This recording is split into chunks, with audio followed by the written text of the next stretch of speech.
Imagine leading an army of 90,000 men, 12,000 horses, and 37 elephants, not through a desert, not across plains, but over the freezing Alps.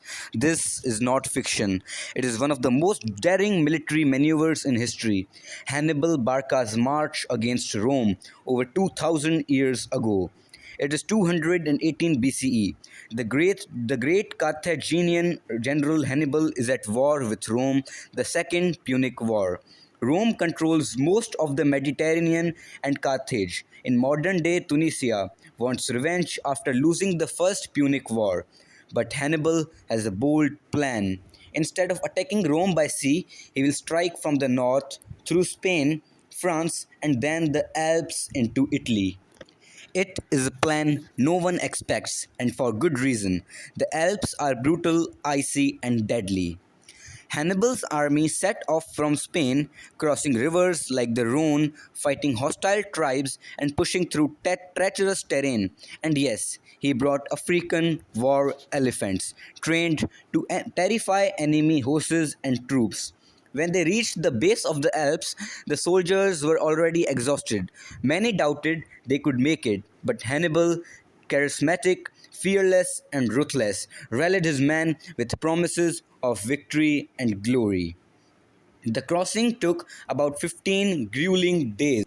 Avalanches buried men and animals. Frostbite and hunger killed thousands. Some paths were so narrow that elephants and horses slipped to their deaths. Tribes attacked from the cliffs, sending boulders crashing down. But Hannibal refused to turn back. He burned and rebuilt parts of the mountain path to keep moving forward. When morale broke, he stood before his army and pointed towards Italy in the distance.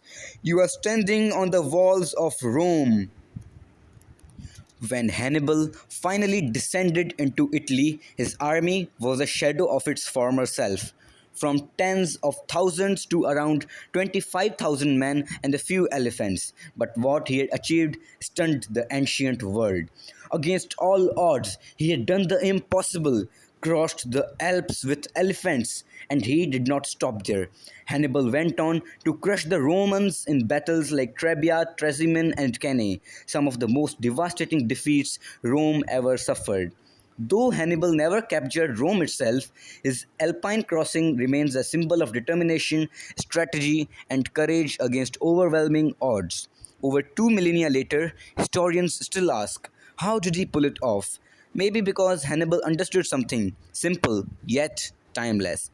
When there is a will, there is a way, even if the way runs through the Alps. If you enjoyed the story of ancient audacity, hit that like button, subscribe, and tell me in the comments which historical feat should we explore next.